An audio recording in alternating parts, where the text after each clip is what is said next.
Welcome to Prairie Pulse. I'm Matt O'Lean sitting in for John Harris. My guest for the full half hour today is the new director of the State Historical Society of North Dakota, Claudia Berg. Hi, Claudia. Hi, Matt. Congratulations. Nice to be here. Yes, you've been on our show many times, of course, but now this is your new position, so we wanted to get you on. And first off, just tell folks a bit about yourself, your background, where you're from originally, and how you got to where you are right now. Oh, okay.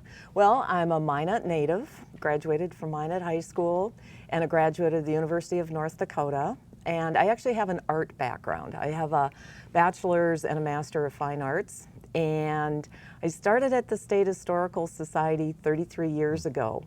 And I started as a graphics designer, and then shortly after that went into the exhibits program. So it was kind of, the Heritage Center was brand new the year I started. And so I was really part of the exhibit team that was working in the main gallery to get those exhibits done. And it was an exciting time. It was a big new building. And then just gradually worked through into the museum division director, and then the museum and education division director when we realigned some of the departments. And then eventually now into the director's position. So it's been many years of growing with the agency and watching things develop, and it's been a really exciting time, and I'm very grateful to be where I am today. Well, you got some big shoes to fill. Merle Paverud, of course. Tell us about his contributions over the years. Well, it's been really interesting because Merle is another one who started in the agency working as a site supervisor at Fort Totten, and then worked his way through the agency as well as a grants and contractors officer, as historic sites director, and then archaeology and historic preservation director before he became the agency director too. And I think there's some real advantages to that you know your constituencies, you know the agency, you know the staff. And there's just a lot of different components to the State Historical Society. So someone who's worked in the agency for a while is really at an advantage to understand all the different components that we're responsible for. Well, tell me about your transition so far and how that's going. Oh, it's going well. It's my office is right next door to Merle's. And so I've gotten a good feel of what his daily routine is like as well. And now when I'm still the expansion coordinator for a couple more weeks. I'm officially the director on November 17th. And so it's been a nice transition. We can speak daily. He's bringing me up to speed on projects and issues that are in the pipeline now. And of course, legislative session is coming up soon. So we're starting to prepare for that. Well, the big thing right now is the opening of the new Heritage Center expansion and State Museum. And I know you had a big grand opening here recently. Tell us about that. Oh, it was spectacular. It has been, 13, almost 14 years in the works that we started the discussions on expansion on the 20th anniversary of the Heritage Center in 2001. So, through the support of all the governors, legislative support, our foundation really coming online and doing the statewide support we needed in fundraising. We had our grand opening on Sunday, and all along our big grand opening date was November 2nd on the 125th anniversary of statehood. So it was a wonderful culmination of activities, and we had a full day of events. We had a huge ribbon cutting at noon. All the governors were there, as well as representatives of Governor Guy and Governor Link as well. And they were really the ones who started the whole idea and the support for a Heritage Center in North Dakota. So it was wonderful to have them included in the celebration. And because it was Governor Link who talked about the Heritage Center being the people's place, and we really like that whole idea, that our ribbon cutting was a huge ribbon that ran the full length of our big corridor. So everybody was part of the celebration. Everybody could get a scissor and cut a piece of the ribbon. And our door counts on Sunday were 4,660 people. Wow. So it was a very long ribbon, and it was wonderful. Everybody got to participate as part of the grand opening. So it's their building. And what can people see now at the new Heritage Center? Just kind of take us through some of the highlights. Okay.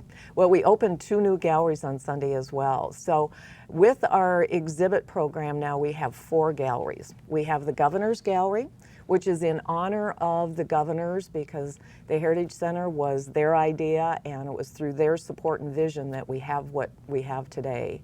And that is our temporary and traveling exhibit gallery. It's 5,000 square feet where we can now bring in large traveling exhibits for the people of North Dakota. It allows us to do larger exhibits ourselves, and we do travel our exhibits across the state to some of our historic sites in those temporary galleries. But now we have the opportunity to do larger exhibits and travel those across the country, if not even around the world. So now we can share North Dakota with the country as well in traveling exhibits. Then the next 3 galleries, they gradually get larger, and it's the chronology of North Dakota. So the first gallery, the Adaptation Gallery Geologic Time, is the first 600 million years of life in North Dakota. That's a little overwhelming to take in, but it's the fossil story of North Dakota. And we have a memorandum of agreement with the North Dakota Geological Survey. So their Paleo Lab moved into the Heritage Center when they were transferred to Bismarck in the early 90s. And it's been a wonderful working relationship because it gave them a secure building for their collections. It allowed a space for exhibits and programming. And it was a great partnership where we could take interpretation back now and include the geologic story that really is important to set that context for North Dakota history. And then we move into the Innovation Gallery, Early People, the first 13,000 years of human life in North Dakota. So it was kind of when the last glacier started melting away, then the people moving into this part of the country. And it's a wonderful story. There's lots and lots of artifacts on exhibit. We talk a lot about paleontology in the first exhibit, archaeology, oral tradition, and then the historic record in the next gallery with a Native people story. And then our third gallery is the Inspiration Gallery, Yesterday and Today. And it's about the last 160 years of North Dakota history and going back a little further also. And that was our original gallery. So it is our largest gallery. And there, instead of a chronological path through the story, it's by theme. So we have conflict and wars, we have settlement and newcomers, we have agriculture, we have energy, communities, and then cultural expressions. And it allows us that we can more easily add on to those stories to keep them current. So we can add stories over time now and make sure we're including our own history. In our previous gallery, we were out of space and we were missing our last 7 decades of North Dakota history. So the majority of us going into that gallery weren't seeing ourselves in the story. So now it's a wonderful opportunity to have, current events that the other thing that we have is several hallways, and those all have exhibits in them. We have the Red River Hall. It's also an agreement with the North Dakota Council on the Arts, and they're taking the lead on those exhibits. That gallery is dedicated to North Dakota art. So we can do the folk arts, we can do fine arts. The Cheyenne River Hall has the birds of North Dakota. That natural history, birds are very important to North Dakota and very popular as well with our visitors. And then the Mouse River Hall is an agreement with the North Dakota Indian Affairs Commission. And they're taking the lead on a Native American Hall of Honors, much like the Rough Rider Hall in the Capitol, but specifically for the North Dakota Native American community. So we're thrilled at that development. That's coming online. They'll have their first inductees in the fall of 2015. So we have many partners in this building. It's a lot of square footage to keep animated, but some wonderful opportunities for new programs. How satisfying is this for you? Because you kind of shepherded this project before now taking over as director of the Historical Society. Oh, it's so gratifying. The public response has been wonderful.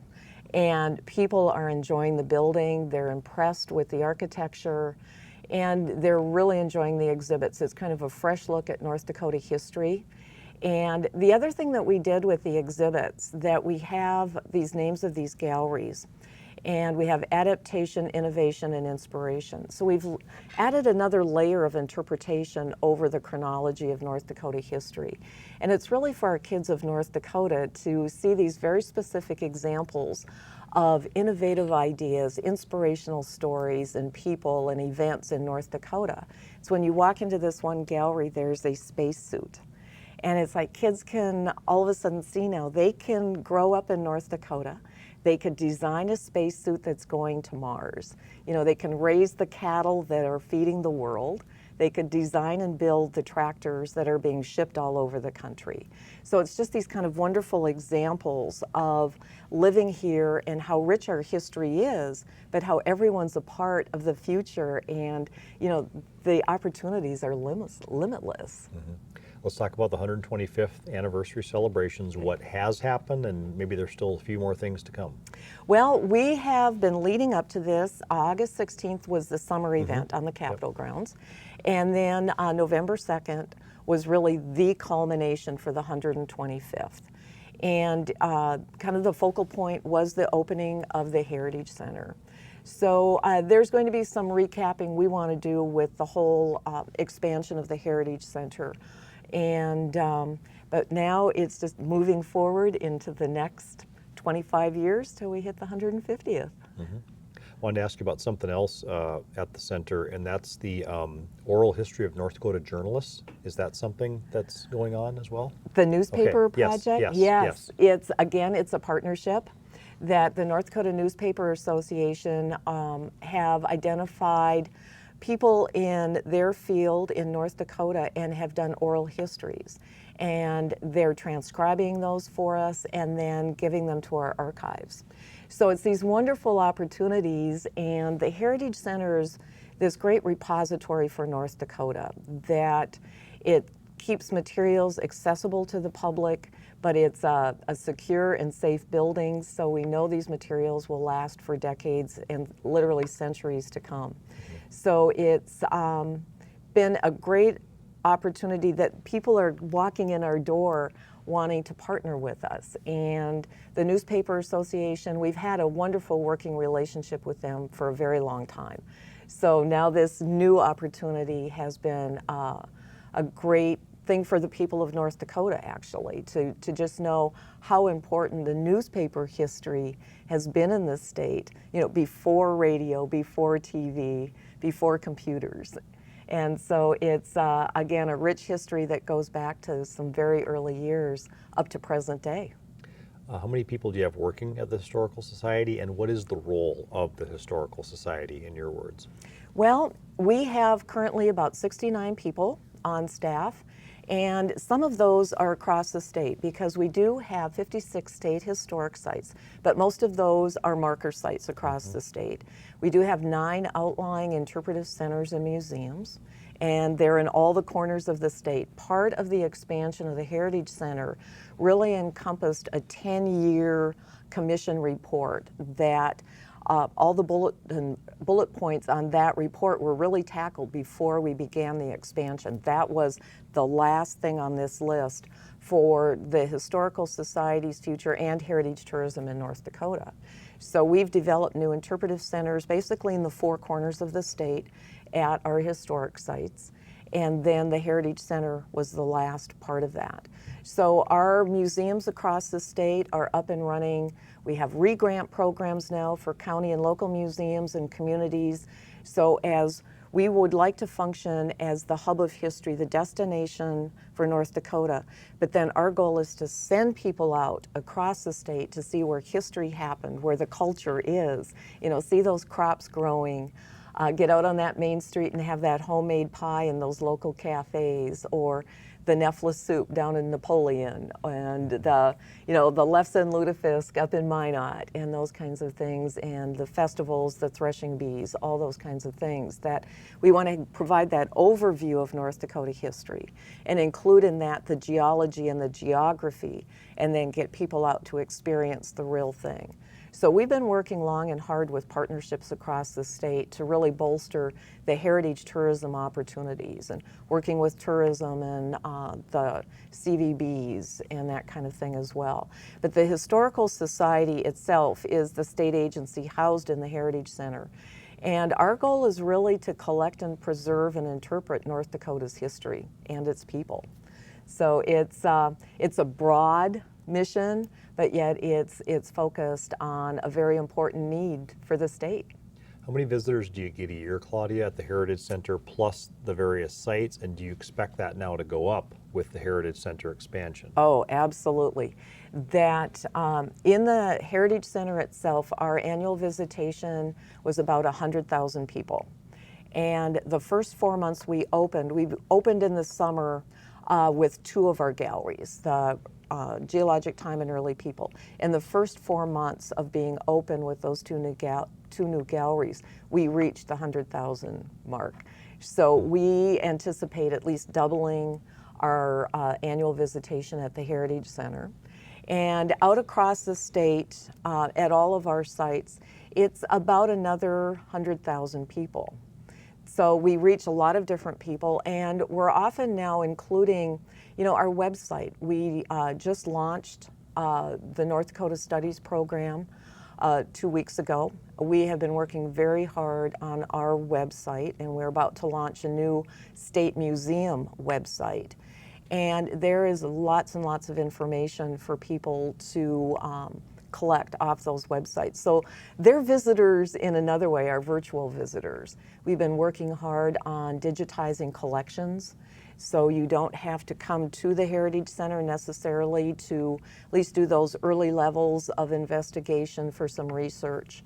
And it's just been a wonderful opportunity now as staff can grow person by person. There's more and more programs that we can provide the public. Tell me about how you work with schools. I know a lot of kids come there. You get out to schools. Tell us about this important thing. Okay, education is a huge component of our responsibilities. And we have traveling exhibits, we have send trunks, suitcase exhibits for North Dakota. They're small trunks that can travel easily. They have all hands-on objects, primary resources, so it's photographs, documents, those kinds of things. They have teacher guides in them, all identifying the curriculum and benchmarks for classroom activity. So we've had those in place for many years.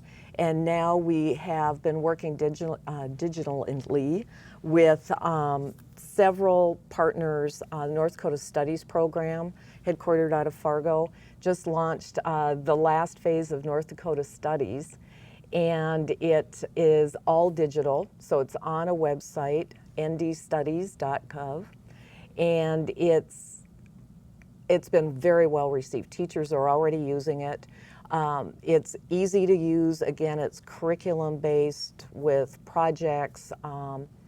It's beautifully done with lots of images and documents. And I think teachers are finding it very useful. And we're also doing things with some of the colleges in the immediate area of Bismarck to start with on training future teachers and how to use a museum as a classroom. So they come in and these teachers have costumes to use if they'd like. They use the send trunks, go into the museum, and we bring in classrooms for them. And they teach in the gallery so they can use the real objects that they're surrounded by. And it just brings history alive. It makes it so much more interesting. So there's a lot of levels like that of activity that have been going on but are growing and working on getting the word out to more and more teachers. I know people can become members of the Historical Society. Yes. How do they do that, and what kind of benefits do they get for doing that? Yes. It's through our foundation is the membership. You get a quarterly journal, it's a beautiful publication that has a very well-researched historical history about North Dakota.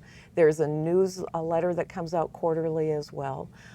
It's a discount in our museum store. There's then reciprocal kind of memberships to other museums as well through some other partnerships that we have. And because we're free and open 7 days a week, a lot of memberships get you into your museum free. But for us, everybody has that benefit. So it's, and by state law, we are free. And so we've been asked that frequently about, well, will you be charging now? And no, and we're open 7 days a week. So we can meet most people's schedules. Yeah. Two of my favorite sites that I've taken my children to are the Fort Abercrombie site and then the Reagan Missile Silo site, which was really interesting. Yes. I know that's become kind of a big hit, hasn't it? It the has. Reagan site. Yeah. Yes, it's wonderful because it's contemporary history.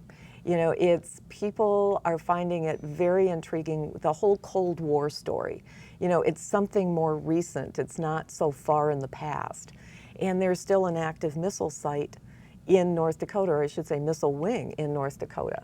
So being able to take in the part of the Grand Forks wing is. It's really intriguing, and that whole history behind that's just fascinating. We have great interpreters there.